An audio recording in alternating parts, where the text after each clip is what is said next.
নমস্কার। শুভ্র রাত্রির আরো একটি সরাসরি আয়োজনে আপনাদের প্রত্যেককে স্বাগত জানাই। আপনারা জানেন প্রতি রাতে এই সময় আমরা এসে উপস্থিত হই এবং প্রতি রাতেই আমরা একটি বিষয় নিয়ে, একটি ভাবনা নিয়ে আপনাদের সঙ্গে কথা বলি। আজ আমাদের ভাবনার বিষয় সন্তান হারা আমরা লিখছি, কারণ আমরা গত পরশুদিন এই শহরে দেখেছি একজন পিতা, তিনি রাগ, ক্ষোভ, অভিমান, দুঃখে তাঁর ছেলের মৃত্যুর পরে কিছু কথা বলেছেন। এই কথাগুলো সবগুলো ঠিক বা সবগুলো ভুল, এই নিয়ে তর্ক বিতর্ক, মত বিনিময়, ভাবনা চিন্তা এগুলো আপনাদের থাকবে। আমরা আমাদের মতো করে ব্যাখ্যা করব, আপনারা আপনাদের মতো করে ব্যাখ্যা করবেন, কিংবা এক একজন এক এক ভাবে বিষয়টিকে ব্যাখ্যা করবেন। কেউ বলবেন বাবা ঠিকই বলেছেন, কেউ বলবেন না ঠিক বলেননি, কেউ বলবেন অর্ধ ঠিক বলেছেন সবটা ঠিক বলেননি, কেউ বলবেন পুরোটাই হুবহু ঠিক বলেছেন, ইত্যাদি চলবে। কিন্তু আমাদের আজকের এই আলোচনার প্রধান বিষয় হলো আমাদের রাজ্যে এখন পর্যন্ত কত সন্তানকে মা বাবারা হারিয়েছেন কারণ তারা নেশা করেন, তারা শিরা পথে মাদক নেন, কিংবা তারা অতিরিক্ত মদ্যপান করেন বা আরো অন্যান্য নেশা সামগ্রী সেবন করেন, যেগুলো শরীরের জন্য একেবারেই ভালো নয়, কিংবা চিকিৎসা শাস্ত্র বলে এগুলো কোনোভাবেই শরীরকে উন্নত করতে পারে না। এইরকম একটি প্রেক্ষাপটে দাঁড়িয়ে আমরা যখন আপনাদের সঙ্গে কথা বলছি, আমাদের আজকের এই আলোচনায় আমরা পাশাপাশি আপনাদেরকে দেখাবো, শোনাবো আরেকবার রাজ্যের মুখ্যমন্ত্রী গত কয়েকদিন আগে নেশামুক্ত ত্রিপুরা বিষয়ক একটি অনুষ্ঠানে তার বক্তব্য রাখতে গিয়ে দুটো ভাবনা নিয়ে কথা বলেছেন। এক, শিক্ষক শিক্ষিকারা নিয়মিতভাবে ক্লাসে এইচআইভি এইডস থেকে শুরু করে নেশা ইত্যাদি নিয়ে কথা বলবেন। দুই, আমাদের রাজ্যে এমন অনেকে রয়েছেন যারা নেশা কারবারের সঙ্গে যুক্ত এবং তাদেরকে নানাভাবে নানা সময় সমাজ চেনে, কাউকেই এখন আর ছেড়ে কথা বলবে না প্রশাসন। এই দুটো বিষয়কে সামনে রেখে, মুখ্যমন্ত্রীর আর্জিকে সামনে রেখে, এক সন্তান হারা বাবার রোদনকে সামনে রেখে আমাদের আজকের এই আলোচনায় আপনারা যারা যুক্ত হয়েছেন, আপনারা সবাই নিজেদের পরিবারে, নিজেদের বন্ধু বান্ধব স্বজনদের মধ্যে এই বিষয়গুলো নিয়ে কথা বলবেন আমরা নিশ্চিত। শুনুন। চিকিৎসা করার পরে ভালো করছি 2 মাস, 2 বছরের ভিতরে এটা ভালো হয়ে গেছে। 2 বছর পরে সাথে গিয়ে আবার এই নেশা শুরু করা। কি কাজ করতেন? এই জলের কাজ করতো, দোকানে দোকানে জল দিত, জলের কাজ করতো, ঘোরা ঘোরা এই নেশা করতো। আর যখন আমি সন্ধ্যার সময় যেতাম, সারাদিনে যেতাম, সকালে বেরিয়ে সারাদিনে কামার ছিল যেতাম। সংসারকার কেউ নাই, আমি কামার ছাড়া সংসারকার চালাই করি। সেই রাতের বেলা দেখি এই অবস্থা, আবার সেই ডাক্তার কাছে যাই। ডাক্তাররা বুঝে তোমরা কি, তোমরা তারা বাইন্দা রাখতে পারো না। আমি তারা বাইন্দা কীভাবে দাও, তত উশৃঙ্খলা করে, ওষুধ খাওয়ার পর উশৃঙ্খলা বাইরে দিচ্ছে, আমি আড্ডা মারত আর বাইরে দিচ্ছে, আমি চিন্তা করে। প্রথম যে সময় ড্রাগস খাইতো, আপনারা কিভাবে বুঝবেন? আমরা যখন রোগ করে গেছে, রোগ করার পরে আমরা চিকিৎসা করতে গেছি, তখন টাইমে দিলেছে এটা ডাক্তার দিল। আমরা তো জানতামই না এটা ডাক্তার। যখনই গেছি চিকিৎসা, তখন চিকিৎসার লোক ডাক্তারকে যেতে ডাক্তার, তখন থেকে তার ট্রিটমেন্ট করে দিতাম। গতকালকে কি হয়েছিল, কি সমস্যা হয়েছিল? গতকালকে 4 দিন ধরে বিছনাথ করার পরও চিকিৎসা করতে পারে, করার পরে কালকা একদিন অতিরিক্ত কাজ টানতেছে। তারপরে আমার সঙ্গীকে না, আমি চল দিয়েছি, তারপরে ফিরে আসার পরে অক্সিজেন দেওয়ার পরে স্যালান্ডার ঠিক করে লাগাতে পারছে না, স্যালান বাইরে দিতে পারছে। তারপরে অক্সিজেনটা লাগাচ্ছে, অক্সিজেন লাগার পরে কতক্ষণ চিন্তা করছে যে আস্তে আস্তে হচ্ছে নিজেরা চিন্তা গেল। ড্রাগসের কারণে ছেলেরা ডাক্তার কারণে ছেলেরা মারা গেছে। আপনার ছেলের মতো যারা অন্যরা ড্রাগস সেবন করে তাদের প্রতি কি বার্তা দিবে? আমি তাদের প্রতি যে বার্তা, আমার এই পৃথিবীতে আমরা সেই জন্ম নিয়ে আনন্দ করতাম, মা বাবার খুশি দিতাম। আজকে চলে গেলে চোখের সামনে মারা গেছে, মা বাবার প্রতি কিছু বলবো রেসপেক্ট করা নিব।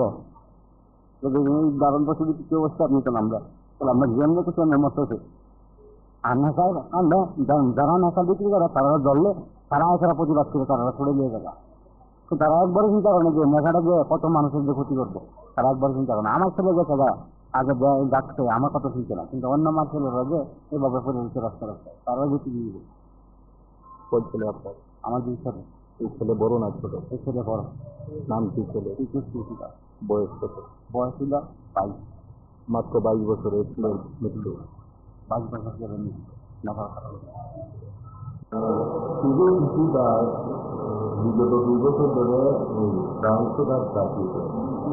তো গতকালকে ব্রাউন্স কাজ অতিরিক্ত দ্বিতীয় গতকালকে জিজ্ঞাসাবাদে ভর্তি করানো হচ্ছে। তো বর্তিত হয়েছে 4টা চাষে আর মারা গেছে কিন্তু 4টা 9 মিনিটে দিতে পরিবারের। প্রাথমিকভাবে কি মনে হচ্ছে যে অতিরিক্ত ব্রাউন সুগারের সেবনের কারণে কি মৃত্যু হচ্ছে?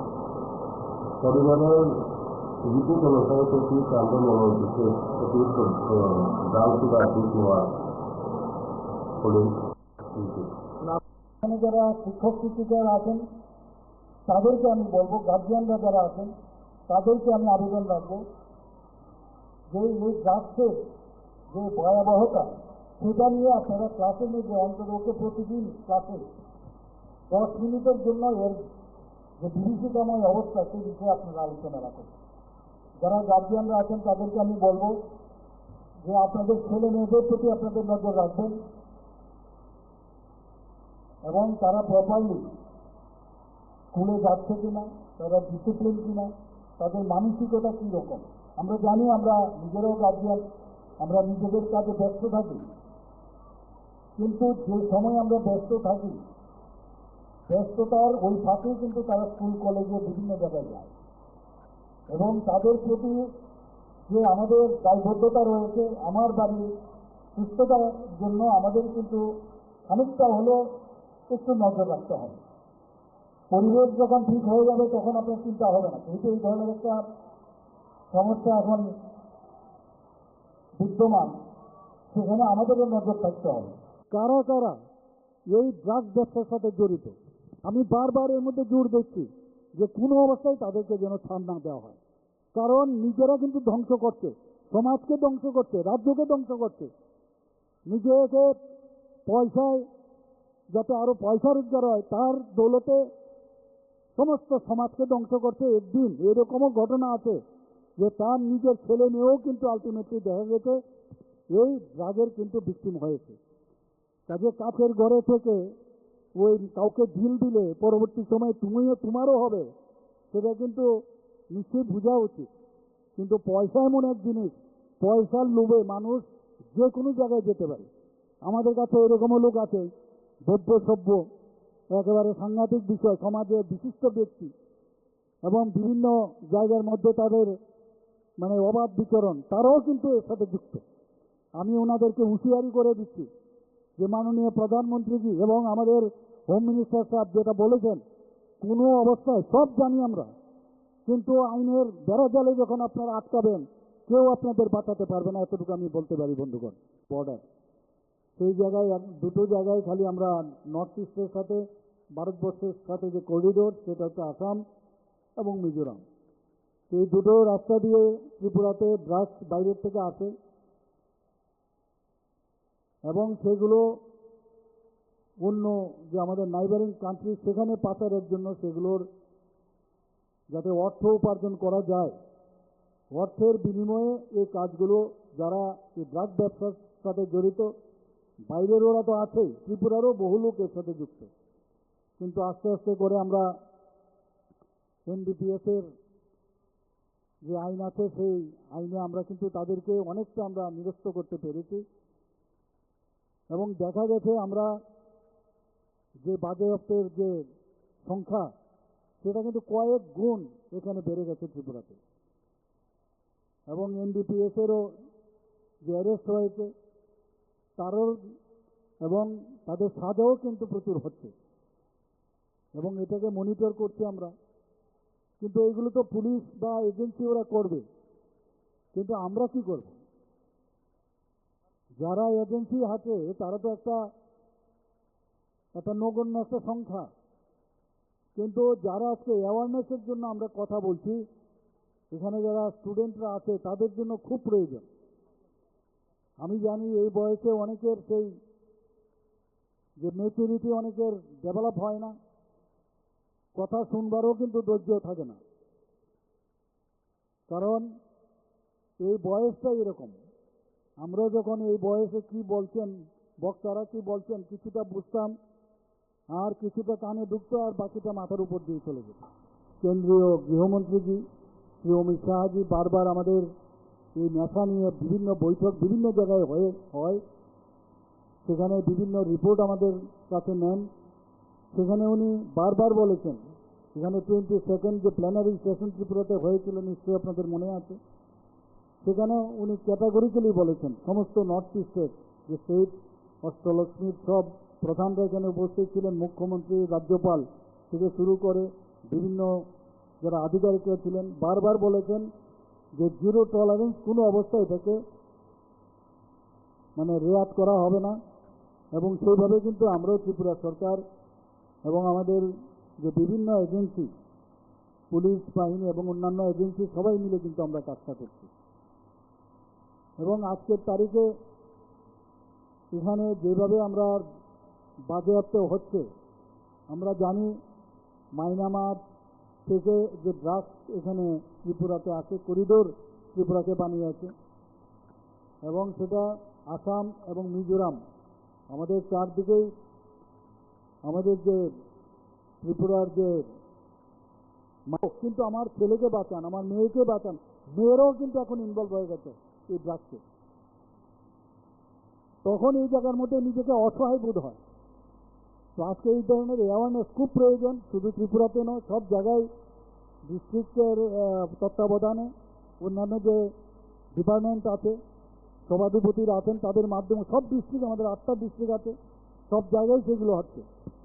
কিন্তু এই ধরনের উদ্যোগ আজকে পশ্চিম জেলার যে সভাধিপতি আছেন এবং যিনি আমাদের ডিস্ট্রিক্ট ম্যাজিস্ট্রেট, এই ধরনের উদ্যোগ খুব প্রয়োজন। কিন্তু আজকের এই উদ্যোগ আজকে যেন শেষ না হয়। আমি গত পরশুদিনও একটা প্রোগ্রামে আমি গিয়েছিলাম, সেখানে কথা হচ্ছিল যে থ্যালাসেমিয়া রোগ, থ্যালাসেমিয়া যে হয় কীভাবে আমাদের বাঁচতে হবে, ওই ঘুরে ঘুরে একই কথা বলছে যে থ্যালাসেমিয়া রোগ থেকে যদি আমাদের বাঁচতে হয় অ্যাওয়ারনেস লাগবে। অর্থাৎ জ্ঞান যদি থাকে, জ্ঞান যদি বৃদ্ধি থাকে, প্রপার জ্ঞান যদি থাকে, তাহলে কিন্তু মানুষ এবং আমাদের যারা ছেলে মেয়েরা আছেন তারা কিন্তু এদিকে যাবে না। থ্যালাসেমিয়াকে নির্মূল করতে হবে আমাদের, তার জন্য অ্যাওয়ারনেস দরকার। সেটা আরেকটা প্রোগ্রাম যে থ্যালাসেমিয়া হলে মা বাবার কুষ্টি বিচার করে বিয়ে দেওয়া উচিত নয়। দেখা গেছে যে যাদের থ্যালাসেমিয়ার যারা মা আছে বা বাবা, যদি দুজনেই প্যারেন্টস থাকে, তাহলে নিশ্চিত যে তার যে অফস্প্রিং তারও থ্যালাসেমিয়া হবে। আমরা কুষ্টি বিচার করে আমরা আমরা বিয়ে দিই, বিয়ের বন্ধনে আবদ্ধ হয়।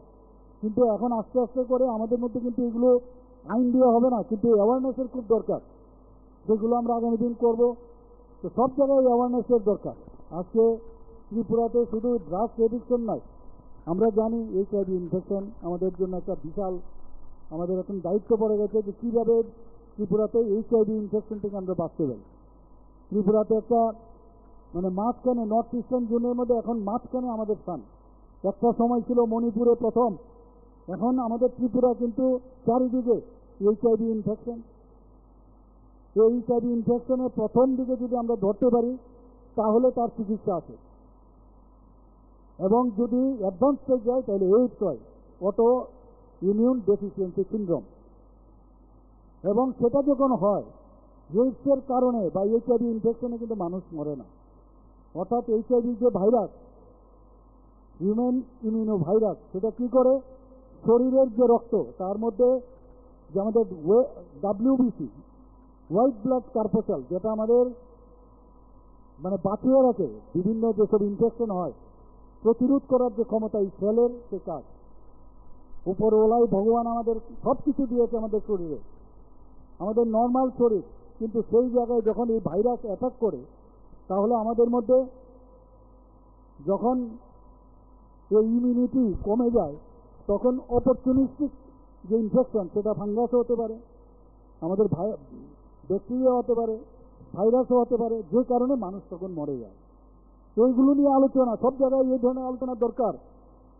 এবং ত্রিপুরাতে প্রচুর লোক এখন আমাদের ত্রিপুরাতে এই যে তাদের, আর একবার HIV যদি হয়ে যায় তাহলে কিন্তু তার ভাইরাল রোগ কিন্তু কমে না।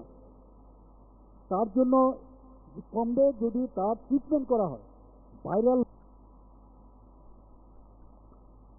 আমাদের আজকের এই আলোচনায় আপনারা যা শুনছেন তাকে যদি বাস্তবিক অর্থে আমরা প্রয়োগ না করতে পারি, মা বাবারা, শিক্ষক শিক্ষিকারা যদি এই বিষয়গুলো ছেলে মেয়েদের কাছে, তাদের ছাত্রছাত্রীদের কাছে না পৌঁছে দিতে পারেন, তাহলে লাভ হবে না। ঠিক একইভাবে আমরা যারা এই সমাজের অংশ, নানাভাবে আমরা যদি আমাদের স্বজনদের, বন্ধুদের, আত্মীয়দের, তাদের সন্তানদের কাছে এই বার্তা পৌঁছে দিতে না পারি, তাহলে লাভ হবে না। সন্তানহারা মায়েরা, বাবারা যারা প্রতিদিন চোখের জলে তাদের প্রিয় সন্তানটিকে স্মরণ করেন, যারা কোনো সড়ক দুর্ঘটনা নয় কিংবা রোগ হয়ে নয়, নেশার কবলে পড়ে জীবনকে ইতিমধ্যেই শেষ করে দিয়েছে, তাদের কথা আমাদের ভাবতে হবে। জীবন এত ঠুনকো নয়, সিরাপথে মাদক নিয়ে জীবনকে শেষ করে দেব কিংবা অতিরিক্ত মদ্যপান করে জীবনকে শেষ করে দেব আমি একজন কিশোর হয়ে বা যুবক হয়ে বা তরুণ হয়ে, তা কেন হবে?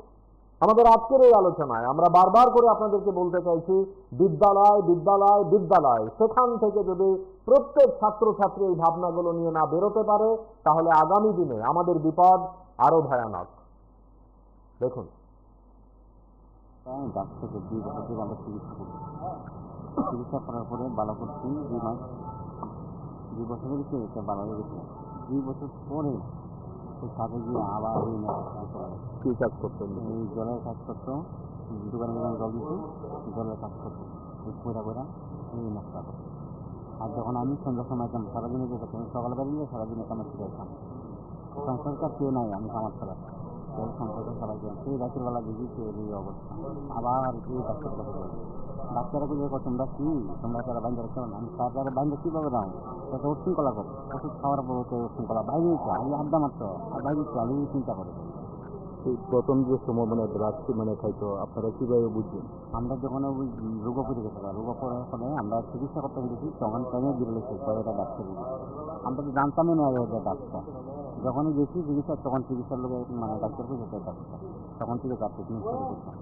গতকালকে কি হয়েছিল, কি সমস্যা হয়েছিল? গতকালকে 4 দিন ধরে বিছনাথ করার পরও চিকিৎসা করতে পারে, করার পরে কালকা আজকে অতিরিক্ত শ্বাস টানতেছে।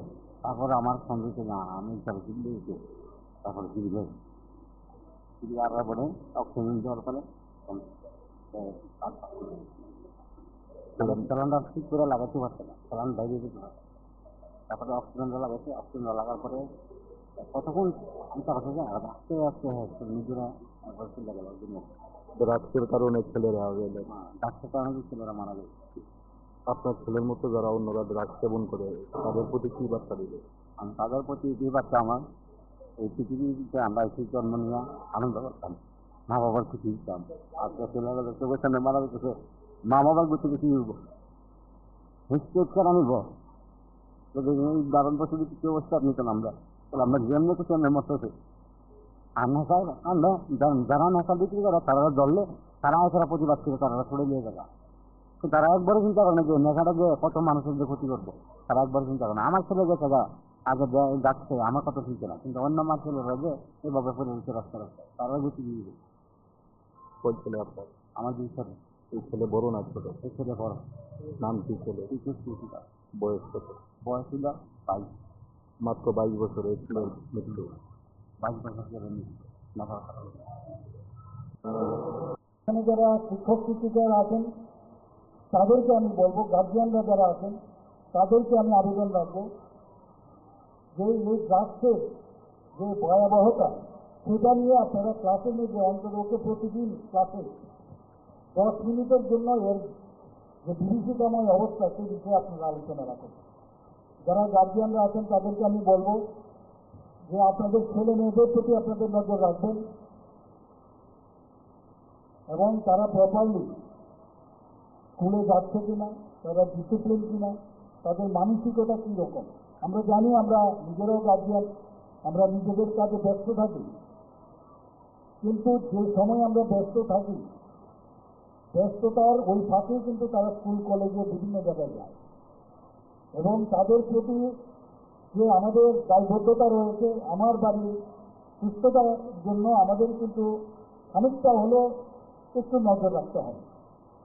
পরিবেশ যখন ঠিক হয়ে যাবে তখন আপনার চিন্তা হবে না, কিন্তু এই ধরনের একটা সমস্যা এখন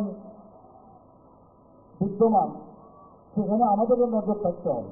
কারা কারা এই ড্রাগ ব্যবসার সাথে জড়িত, আমি বারবার এর মধ্যে জোর দিচ্ছি যে কোনো অবস্থায় তাদেরকে যেন ছাড় না দেওয়া হয়, কারণ নিজেরা কিন্তু ধ্বংস করছে, সমাজকে ধ্বংস করছে, রাজ্যকে ধ্বংস করছে।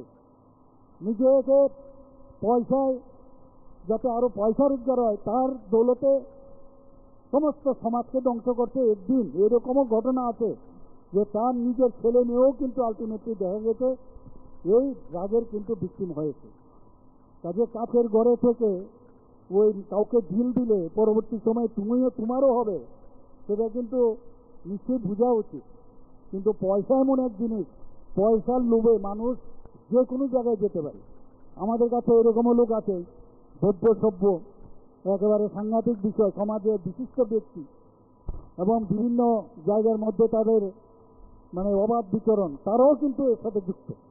আমি ওনাদেরকে হুঁশিয়ারি করে দিচ্ছি যে মাননীয় প্রধানমন্ত্রীজি এবং আমাদের হোম মিনিস্টার সাহেব যেটা বলেছেন, কোনো অবস্থায় সব জানি আমরা, কিন্তু আইনের বেড়াজালে যখন আপনারা আটকাবেন কেউ আপনাদের বাঁচাতে পারবে না, এতটুকু আমি বলতে পারি বন্ধুগণ। বর্ডার সেই জায়গায় দুটো জায়গায় খালি আমরা নর্থ ইস্টের সাথে ভারতবর্ষের সাথে যে করিডোর, সেটা হচ্ছে আসাম এবং মিজোরাম। এই দুটো রাস্তা দিয়ে ত্রিপুরাতে ড্রাগস বাইরের থেকে আসে এবং সেগুলো অন্য যে আমাদের নাইবারিং কান্ট্রি সেখানে পাচারের জন্য সেগুলোর যাতে অর্থ উপার্জন করা যায়, অর্থের বিনিময়ে এই কাজগুলো যারা এই ড্রাগ ব্যবসার সাথে জড়িত, বাইরের ওরা তো আছেই, ত্রিপুরারও বহু লোক এর সাথে যুক্ত। কিন্তু আস্তে আস্তে করে আমরা এনডিপিএসের যে আইন আছে সেই আইনে আমরা কিন্তু তাদেরকে অনেকটা আমরা নিরস্ত করতে পেরেছি এবং দেখা গেছে আমরা যে বাজেয়াপ্তের যে সংখ্যা সেটা কিন্তু কয়েক গুণ এখানে বেড়ে গেছে ত্রিপুরাতে। এবং এনডিপিএসেরও যে অ্যারেস্ট হয়েছে তারও এবং তাদের সাজাও কিন্তু প্রচুর হচ্ছে এবং এটাকে মনিটর করছি আমরা। কিন্তু এইগুলো তো পুলিশ বা এজেন্সি ওরা করবে, কিন্তু আমরা কি করব? যারা এজেন্সি আছে তারা তো একটা নগণ্য একটা সংখ্যা, কিন্তু যারা আজকে অ্যাওয়ারনেসের জন্য আমরা কথা বলছি, এখানে যারা স্টুডেন্টরা আছে তাদের জন্য খুব প্রয়োজন। আমি জানি এই বয়সে অনেকের সেই যে মেচুরিটি অনেকের ডেভেলপ হয় না, কথা শুনবারও কিন্তু ধৈর্য থাকে না, কারণ এই বয়সটাই এরকম। আমরা যখন এই বয়সে কি বলছেন, বক্তারা কি বলছেন, কিছুটা বুঝতাম আর কিছুটা কানে ঢুকতো আর বাকিটা মাথার উপর দিয়ে চলে যেত। কেন্দ্রীয় গৃহমন্ত্রীজি শ্রী অমিত শাহজি বারবার আমাদের এই নেশা নিয়ে বিভিন্ন বৈঠক বিভিন্ন জায়গায় হয়, সেখানে বিভিন্ন রিপোর্ট আমাদের কাছে নেন। সেখানে উনি বারবার বলেছেন, এখানে 22nd যে প্ল্যানারি সেশন ত্রিপুরাতে হয়েছিল নিশ্চয়ই আপনাদের মনে আছে, সেখানে উনি ক্যাটাগরিক্যালি বলেছেন সমস্ত নর্থ ইস্টের যে স্টেট অষ্টলক্ষ্মীর সব প্রধানরা এখানে উপস্থিত ছিলেন, মুখ্যমন্ত্রী, রাজ্যপাল থেকে শুরু করে বিভিন্ন যারা আধিকারিকরা ছিলেন, বারবার বলেছেন যে জিরো টলারেন্স, কোনো অবস্থায় এটাকে মানে রেয়াত করা হবে না। এবং সেইভাবে কিন্তু আমরাও ত্রিপুরা সরকার এবং আমাদের যে বিভিন্ন এজেন্সি, পুলিশ বাহিনী এবং অন্যান্য এজেন্সি সবাই মিলে কিন্তু আমরা কাজটা করছি। এবং আজকের তারিখে এখানে যেভাবে আমরা বাজেয়াপ্ত হচ্ছে, আমরা জানি মায়ানমার থেকে যে ড্রাগস এখানে ত্রিপুরাতে আসে, করিডোর ত্রিপুরাকে বানিয়েছে এবং সেটা আসাম এবং মিজোরাম আমাদের চারদিকেই আমাদের যে ত্রিপুরার যে কিন্তু আমার ছেলেকে বাঁচান, আমার মেয়েকে বাঁচান, মেয়েরাও কিন্তু এখন ইনভলভ হয়ে গেছে এই ড্রাগসে। তখন এই জায়গার মধ্যে নিজেকে অসহায় বোধ হয়। তো আজকে এই ধরনের অ্যাওয়ারনেস খুব প্রয়োজন, শুধু ত্রিপুরাতে নয়, সব জায়গায় ডিস্ট্রিক্টের তত্ত্বাবধানে অন্যান্য যে ডিপার্টমেন্ট আছে, সভাধিপতিরা আছেন, তাদের মাধ্যমে সব ডিস্ট্রিক্ট, আমাদের 8টা ডিস্ট্রিক্ট আছে, সব জায়গায় সেগুলো হচ্ছে। কিন্তু এই ধরনের উদ্যোগ আজকে পশ্চিম জেলার যে সভাধিপতি আছেন এবং যিনি আমাদের ডিস্ট্রিক্ট ম্যাজিস্ট্রেট, এই ধরনের উদ্যোগ খুব প্রয়োজন। কিন্তু আজকের এই উদ্যোগ আজকে যেন শেষ না হয়। আমি গত পরশুদিনও একটা প্রোগ্রামে আমি গিয়েছিলাম, সেখানে কথা হচ্ছিল যে থ্যালাসেমিয়া রোগ, থ্যালাসেমিয়া যে হয় কীভাবে আমাদের বাঁচতে হবে, ওই ঘুরে ফিরে একই কথা বলছে যে থ্যালাসেমিয়া রোগ থেকে যদি আমাদের বাঁচতে হয় অ্যাওয়ারনেস লাগবে। অর্থাৎ জ্ঞান যদি থাকে, জ্ঞান যদি বৃদ্ধি থাকে, প্রপার জ্ঞান যদি থাকে, তাহলে কিন্তু মানুষ এবং আমাদের যারা ছেলে মেয়েরা আছেন তারা কিন্তু এদিকে যাবে না। থ্যালাসেমিয়াকে নির্মূল করতে হবে আমাদের, তার জন্য অ্যাওয়ারনেস দরকার। সেটা আরেকটা প্রোগ্রাম যে থ্যালাসেমিয়া হলে মা বাবার কুষ্টি বিচার করে বিয়ে দেওয়া উচিত নয়। দেখা গেছে যে যাদের থ্যালাসেমিয়ার যারা মা আছে বা বাবা যদি দুজনেই প্যারেন্টস থাকে, তাহলে নিশ্চিত যে তার যে অফস্প্রিং তারও থ্যালাসেমিয়া হবে। আমরা কুষ্টি বিচার করে আমরা আমরা বিয়ে দিই, বিয়ের বন্ধনে আবদ্ধ হয়। কিন্তু এখন আস্তে আস্তে করে আমাদের মধ্যে কিন্তু এগুলো আইন দিয়ে হবে না, কিন্তু অ্যাওয়ারনেসের খুব দরকার, যেগুলো আমরা আগামী দিন করবো। তো সব জায়গায় অ্যাওয়ারনেসের দরকার। আজকে ত্রিপুরাতে শুধু ড্রাগস এডিকশন নয়, আমরা জানি HIV ইনফেকশন আমাদের জন্য একটা বিশাল, আমাদের এখন দায়িত্ব পড়ে গেছে যে কীভাবে ত্রিপুরাতে HIV ইনফেকশন থেকে আমরা বাঁচতে পারি। ত্রিপুরাতে একটা মাঝখানে নর্থ ইস্টার্ন জোনের মধ্যে এখন মাঝখানে আমাদের স্থান। একটা সময় ছিল মণিপুরে প্রথম, এখন আমাদের ত্রিপুরা কিন্তু চারিদিকে HIV ইনফেকশন। এই HIV ইনফেকশনের প্রথম দিকে যদি আমরা ধরতে পারি তাহলে তার চিকিৎসা আছে, এবং যদি অ্যাডভান্স হয়ে যায় তাহলে এইডস হয়। এই ড্রাগস নিয়ে এডিক্টেড হয়ে যায় এবং পুরো শুধু ওর না, আমাদের সমাজের তথা ভারতবর্ষের রাজ্যের যে হিউম্যান রিসোর্স সেটাও কিন্তু নষ্ট হয়। এবং আগামী যারা প্রজন্ম, আমরা দেখেছি কয়েক জেনারেশন, 3-4 জেনারেশন আমাদের নষ্ট হয়েছে এই ড্রাগ এডিকশনের জন্য। আর ত্রিপুরার থেকে যে ড্রাগ বাইরের থেকে আসে আর ত্রিপুরার থেকে গাঁজা, সেগুলো কিন্তু বাইরে যায়, এবং তার জন্য আমাদের প্রচুর পরিমাণে এই গাঁজার চাষ যেখানে হচ্ছে সেখানেও সেটাকে ধ্বংস করা হচ্ছে, তাও কিন্তু একটা বেড়েছে। হবে এই ড্রাগ একটা আনুষ্ঠানিক ড্রাগ নেয়, এই ড্রাগসের কারণে পার্সোনাল সিস্টেম এবং তার যে শারীরিক অবস্থা, তার যে অর্গানগুলো আছে, ধীরে ধীরে প্রথম তো ঠিক আছে, প্রথমে তো একটা ফিলিং অফ ওয়েলবিং যাকে বলে ইংলিশে, ফার্মাকোলজিক্যাল যে টার্ম, এটা অদ্ভুত ইউফোরিয়ার যে এই বিষয়টা আছে। আমি সব জায়গায় এই কথাটা বলি যে পরবর্তী সময়ে যখন সেই জায়গায় ওকে বাধা না দেওয়া হয়, তাকে বোঝানো যদি না হয়, তাহলে পরবর্তী সময় সেটা কিন্তু এডিকশনে আছে। প্রথমে হেভি ক্রিয়েশন থেকে আস্তে আস্তে করে এডিকশন হয়, তখন কিন্তু খুব সমস্যা। আমার মনে আছে বিলোনিয়াতে একবার আমি গিয়েছিলাম, সেখানে একজন drug addicted, he was a very good student as well as he was a very good sportsman. সে বলছে যে আমি এখন ড্রাগস থেকে আমি মুক্তি পেয়েছি। ওনার যে বক্তব্য, সে কি বলছেন, হাফ টাইমে যখন খেলা শেষ, হাফ টাইম যখন শেষ হয়, হাফ টাইমে ওকে বক্তব্য রাখার জন্য বলা হয়েছে। এই নেশামুক্ত ত্রিপুরার একটা অঙ্গ হিসাবে সেখানে এই কার্যক্রম রাখা হয়েছিল। সেখানে সে বলছে যে আমার মধ্যে সবসময় একটা চেষ্টা থাকতো যে আই এম দ্য সুপিরিয়র, যেখানে আমি যাব সেখানেই যেন আমাকে সবাই আমার কথা শুনবে, আমি সেন্টার অফ অ্যাট্রাকশন হয়ে থাকতে চাই। তো এটা নর্মাল ওয়েতে অনেক সময় বলা যায় না, থাকা যায় না।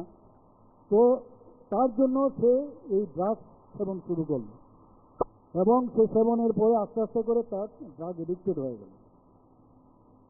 তার থেকে যখন সে এই ধরনের আমাদের বিভিন্ন প্রোগ্রামের মাধ্যমে বেরিয়ে আসলো, সে বলছে এখন I M A very good sportsman, আমি এখন সব দিকে কাজকর্ম করি ভালো করে। তো সে একটা আহ্বান রেখেছে, অর্থাৎ এই যে আমাদের আজকের এই আলোচনাটি চলতে থাকুক এবং আপনারা আরো 1-2বার এই বিষয়গুলো দেখুন। আমরা সবাই মিলে আমাদের সন্তানদের বাঁচাই, তাদের আগামীর কথা ভেবে তাদেরকে বলি নেশা অর্থাৎ ড্রাগ আজকের দিনে কি, কেন, কোথায়, কতটা আমাদের জীবন এবং বেঁচে থাকাকে শেষ করে দিতে পারে। ভালো থাকবেন সবাই, শুভরাত্রি। তাই ডাক্তার থেকে 2 বছর ধরে আমরা চিকিৎসা করছি। চিকিৎসা করার পরে ভালো করছি 2 মাস, 2 বছরের ভিতরে এটা ভালো হয়ে গেছে। 2 বছর পরে সে কাজে গিয়ে আবার এই নেশা শুরু করা গেছে। কি কাজ করতেন? এই জলের কাজ করতো, দোকানে দোকানে জল দিত, জলের কাজ করতো, এই ঘোরা এই নেশা করতো। আর যখন আমি সন্ধ্যার সময় যেতাম, সারাদিনে যেতাম, সকালে বেরিয়ে সারাদিনে কামার ছিল যেতাম। সংসারকার কেউ নাই, আমি কামার ছাড়া কেউ সংসারকার চালাই যাই। সেই রাতের বেলা দেখি এই অবস্থা, আবার এই ডাক্তারের কাছে যাই। ডাক্তাররা বলে তোমরা কি, তোমরা তারা বাইন্দা রাখতে না। আমি তারা বাইন্দা কীভাবে দাও, সেটা উচ্ছৃঙ্খলা করে, ওষুধ খাওয়ার পর উচ্ছৃঙ্খলা বাইরে আমি আড্ডা মারতো, আর বাইরে আমি চিন্তা করে। এই প্রথম যে সময় মানে ড্রাগস মানে খাইতো, আপনারা কিভাবে বুঝছেন? আমরা যখন ওই রোগ পড়ে গেছে, রোগ পড়ার পরে আমরা চিকিৎসা করতে গেছি, তখন টাইমে বেরোলেছে এটা ডাক্তার দিকে। আমরা তো জানতামই না এটা ডাক্তার। যখনই গেছি চিকিৎসা, তখন চিকিৎসার লোক মানে ডাক্তারকে যেতে ডাক্তার, তখন থেকে তার ট্রিটমেন্ট শুরু করতাম। গতকালকে কি হয়েছিল, কি সমস্যা হয়েছিল? গতকালকে 4 দিন ধরে বিছনাথ করার পরেও চিকিৎসা চলতে পারে। করার পরে কালকে আজকে অতিরিক্ত শ্বাস টানতেছে। তারপরে আমার সন্দেহ না, আমি চলে দিয়েছি। তারপরে চিকিৎসা আর পরে অক্সিজেন দেওয়ার পরে স্যালান্ডার ঠিক করে লাগাতে পারছে না, স্যালান বাইরে দিতে পারছে। তারপরে অক্সিজেনটা লাগাচ্ছে, অক্সিজেনটা লাগার পরে কতক্ষণ চিন্তা করছে যে আস্তে আস্তে নিজেরা চিন্তা করার জন্য ড্রাগসের কারণে ছেলেরা ডাক্তার কারণে ছেলেরা মারা গেছে। আপনার ছেলের মতো যারা অন্যরা ড্রাগস সেবন করে তাদের প্রতি কি বার্তা দিবে? আমি তাদের প্রতি যে বাচ্চা আমার এই পৃথিবীতে আমরা এসে জন্ম নিয়ে আনন্দ করতাম, মা বাবার খুশি দিতাম। আজকে ছেলেরা চোখের সামনে মারা যেতেছে, মা বাবার করতে কিছু হিস্টেট আনিব দারুণ বছর কি অবস্থা আপনি তো আমরা আমরা জন্ম তো সামনে মরতেছে। আর নেশা আমরা যারা নেশা বিক্রি করে তারা জ্বললে তারা এছাড়া প্রতিবাদ করে তারা ছড়ে নিয়ে যাবে। তো তারা একবারও চিন্তা করে না যে নেশাটা যে কত মানুষের যে ক্ষতি করবে, তারা একবারও চিন্তা করে না। আমার ছেলে গেছে আগে যাচ্ছে, আমার কথা শুনছে না, কিন্তু অন্য আমার ছেলেরা যে এভাবে পড়ে রয়েছে রাস্তা রাস্তায়, তারাও গতি দিয়ে দিবে। কোন ছেলে আপনার? আমার 2 ছেলে। এই ছেলে বড় না ছোট? এই ছেলে বড়। নাম কি ছেলে? বয়স কত? বয়স ছিল 22। মাত্র 22 বছরে ছেলের মৃত্যু। 22 বছর ছেলে মৃত্যু নেশার কারণে। শুধু বিগত 2 বছর ধরে ব্রাউন সুগার চাকরিতে, তো গতকালকে ব্রাউন সুগার অতিরিক্ত দিতে হওয়ার পরে অসুস্থ হয়ে গতকালকে জিলা হাসপাতালে ভর্তি করানো হয়েছে। তো ভর্তি করা হয়েছে 4টা স্টাফে আর মারা গেছে কিন্তু 4টা 9 মিনিটে দিতে পরিবারের। প্রাথমিকভাবে কি মনে হইতেছে যে অতিরিক্ত ব্রাউন সুগারের সেবনের কারণে কি হচ্ছে? পরিবারের রিপোর্ট অনুসারে কি আমরা মনে হচ্ছে অতিরিক্ত ব্রাউন সুগার দুধ নেওয়ার ফলে কিন্তু নাম কি শুধু কৃষিটা কি করতে বাড়ি কোনখানে ঋষি করবেন হারামিয়া ঋষি করবেন। আচ্ছা, ছেলের বাবার একটা অভিযোগ যে ওই এলাকাতে মানে ব্রাউন সুগারের রমারম ব্যবসা, তো আপনাদের তরফ থেকে ওই এলাকাতে মানে কোনো ধরনের অভিযান বা কাউকে আটক করেন বা এরকম কিছু অভিযান করা হয়? আমাদের পুলিশ আগরতলা পুলিশ থানার থেকে তো অনেকবার ওই আর্মিয়া অভিযোগ কারণ হচ্ছে আবার ধরাও হচ্ছে, পুলিশ আগামী দিনে আরও দাবি থাকবে। এখানে যারা শিক্ষক শিক্ষিকারা আছেন তাদেরকে আমি বলবো, গার্জিয়ানরা যারা আছেন তাদেরকে আমি আবেদন রাখবো যে এই ড্রাগসের যে ভয়াবহতা সেটা নিয়ে আপনারা ক্লাসের মধ্যে অন্তত প্রতিদিন ক্লাসে 10 মিনিটের জন্য এর যে বিভীষিকাময় অবস্থা সেটা আপনারা আলোচনা রাখুন। যারা গার্জিয়ানরা আছেন তাদেরকে আমি বলবো যে আপনাদের ছেলে মেয়েদের প্রতি আপনাদের নজর রাখবেন এবং তারা প্রপারলি স্কুলে যাচ্ছে কিনা, তারা ডিসিপ্লিন কিনা, তাদের মানসিকতা কী রকম। আমরা জানি আমরা নিজেরাও গার্জিয়ান, আমরা নিজেদের কাজে ব্যস্ত থাকি, কিন্তু যে সময় আমরা ব্যস্ত থাকি ব্যস্ততার ওই ফাঁকেই কিন্তু তারা স্কুল কলেজে বিভিন্ন জায়গায় যায় এবং তাদের প্রতি যে আমাদের দায়বদ্ধতা রয়েছে আমার বাড়ির সুস্থতার জন্য আমাদের কিন্তু খানিকটা হলেও একটু নজর রাখতে হবে।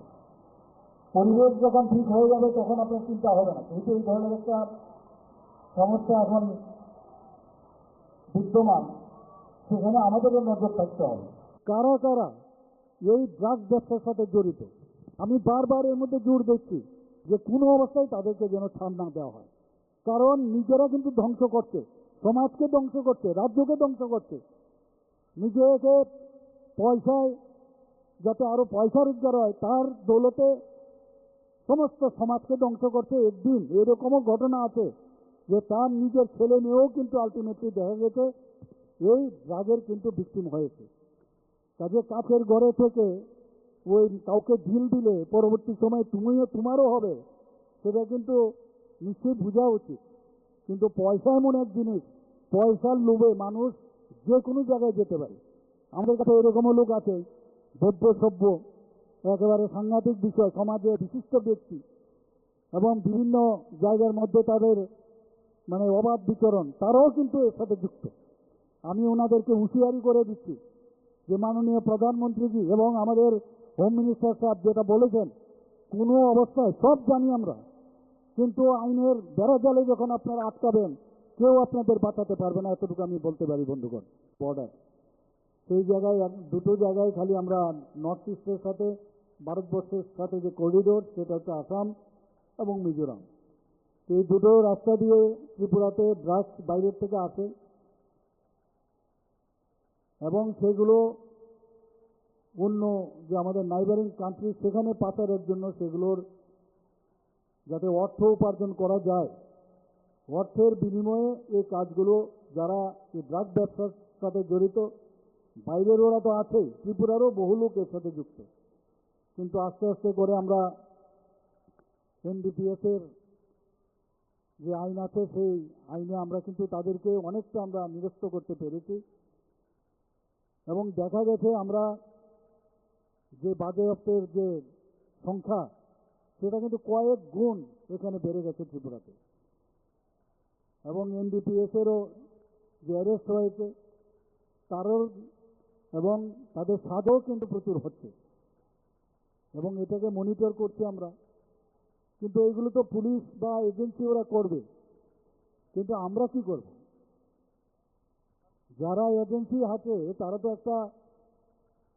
একটা নগণ্য একটা সংখ্যা, কিন্তু যারা আজকে অ্যাওয়ারনেসের জন্য আমরা কথা বলছি, এখানে যারা স্টুডেন্টরা আছে তাদের জন্য খুব প্রয়োজন।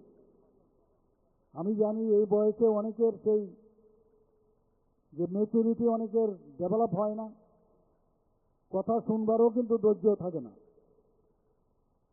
কারণ এই বয়সটা এরকম। আমরা যখন এই বয়সে কি বলছেন, বক্তারা কি বলছেন কিছুটা বুঝতাম, আর কিছুটা কানে ঢুকতো আর বাকিটা মাথার উপর দিয়ে চলে যেত। কেন্দ্রীয় গৃহমন্ত্রীজি শ্রী অমিত শাহজি বারবার আমাদের এই নেশা নিয়ে বিভিন্ন বৈঠক বিভিন্ন জায়গায় হয়, সেখানে বিভিন্ন রিপোর্ট আমাদের কাছে নেন। সেখানে উনি বারবার বলেছেন, এখানে 22nd যে প্ল্যানারি সেশন ত্রিপুরাতে হয়েছিল নিশ্চয়ই আপনাদের মনে আছে, সেখানে উনি ক্যাটাগরিক্যালি বলেছেন সমস্ত নর্থ ইস্টের যে স্টেট অষ্টলক্ষ্মীর সব প্রধানরা এখানে উপস্থিত ছিলেন, মুখ্যমন্ত্রী, রাজ্যপাল থেকে শুরু করে বিভিন্ন যারা আধিকারিকরা ছিলেন, বারবার বলেছেন যে জিরো টলারেন্স, কোনো অবস্থায় এটাকে মানে রেয়াত করা হবে না। এবং সেইভাবে কিন্তু আমরাও ত্রিপুরা সরকার এবং আমাদের যে বিভিন্ন এজেন্সি, পুলিশ বাহিনী এবং অন্যান্য এজেন্সি সবাই মিলে কিন্তু আমরা কাজটা করছি।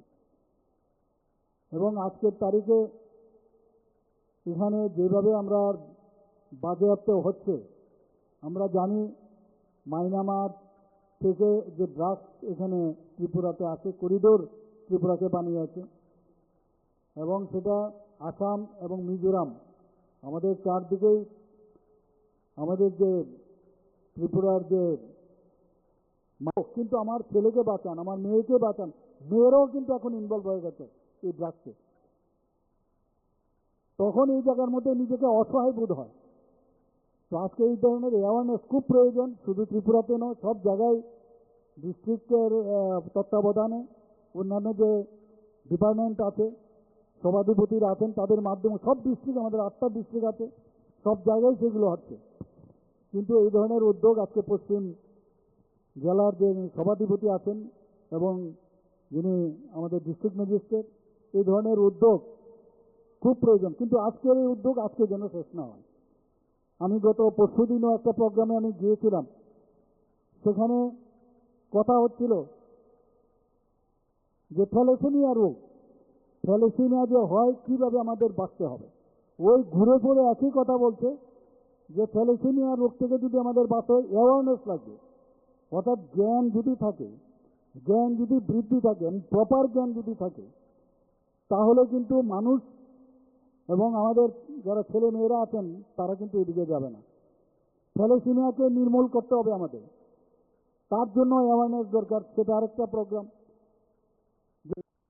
এই ড্রাগস নিয়ে এডিক্টেড হয়ে যায় এবং পুরো শুধু ওর না, আমাদের সমাজের তথা ভারতবর্ষের রাজ্যের যে হিউম্যান রিসোর্স সেটাও কিন্তু নষ্ট হয়। এবং আগামী যারা প্রজন্ম, আমরা দেখেছি কয়েক জেনারেশন, 3-4 জেনারেশন আমাদের নষ্ট হয়েছে এই ড্রাগ এডিকশনের জন্য।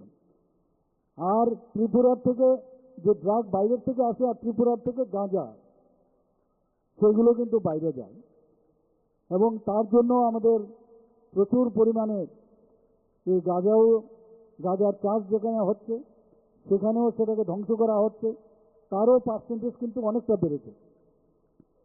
এখন বুঝতে হবে এই ড্রাগস নিলে আমাদের কি শরীরের কি অবস্থা হয়। একটা মানুষের যখন এই ড্রাগস নেয়, এই ড্রাগসের কারণে তার যে সেন্ট্রাল নার্ভাস সিস্টেম এবং তার যে শারীরিক অবস্থা, তার যে অর্গানগুলো আছে, ধীরে ধীরে প্রথম তো ঠিক আছে, প্রথমে তো একটা মানে ফিলিং অফ ওয়েলবিং যাকে বলে ইংলিশে ফার্মাকোলজিক্যাল যে টার্ম,